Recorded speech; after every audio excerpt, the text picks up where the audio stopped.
Au mois de janvier 2015, et après de fortes pluies, des fissures apparurent au chaînage 8140 en direction du rond-point de Valton.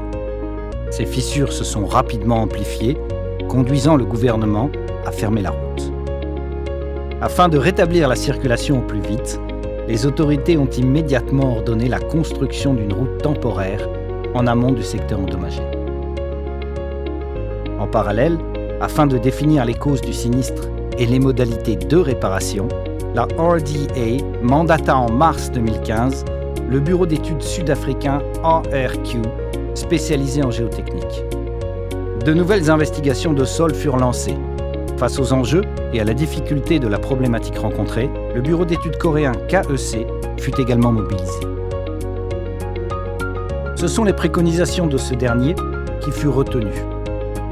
Ayant identifié que les désordres étaient dus à des tassements générés par une couche de faible qualité située entre 10 et 15 mètres de profondeur, KEC a recommandé de purger ces sols et de remonter un remblai à haute performance permettant d'assurer la portance et le drainage de la zone.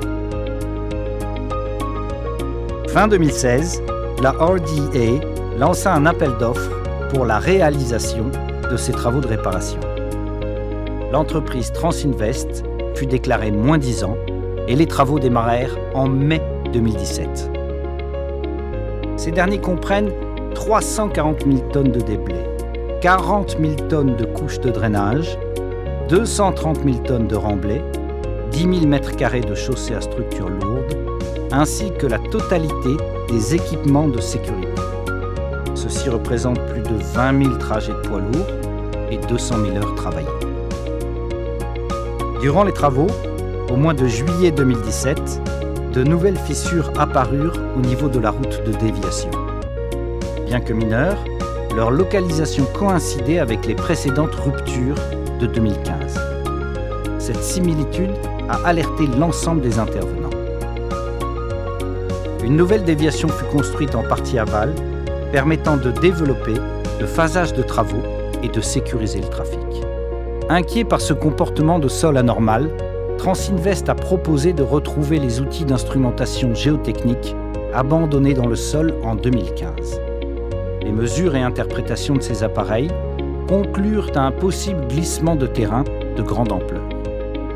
Afin de confirmer l'existence de ce phénomène rare, un dispositif de monitoring étendu a été mis en œuvre.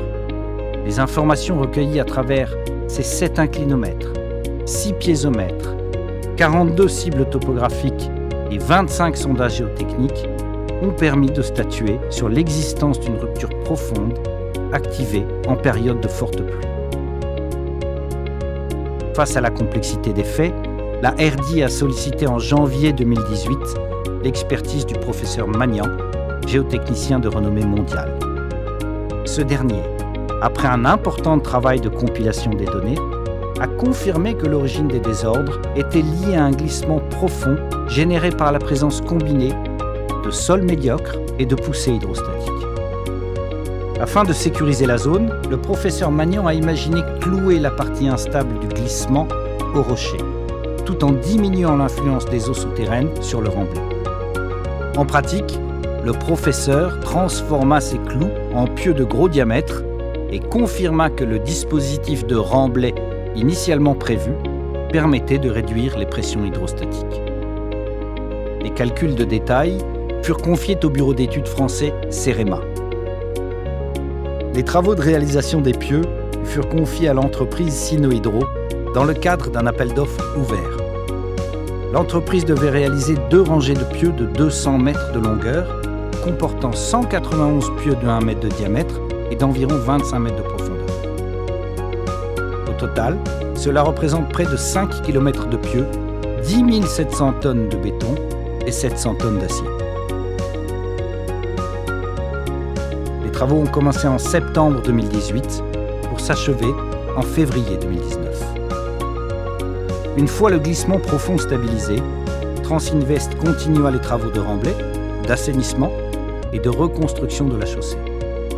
Le planning d'avancement est désormais maîtrisé et la route sera ouverte au public fin juillet 2019.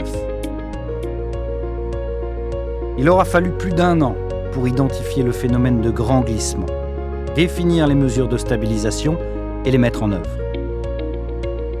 Pour les utilisateurs de la route, cela semble beaucoup. Mais si l'on considère que le traitement de phénomènes identiques a pris plus de 10 ans sur un site similaire en France, on comprendra alors le tour de force qui a été réalisé par la RDA, les bureaux d'études et les entreprises.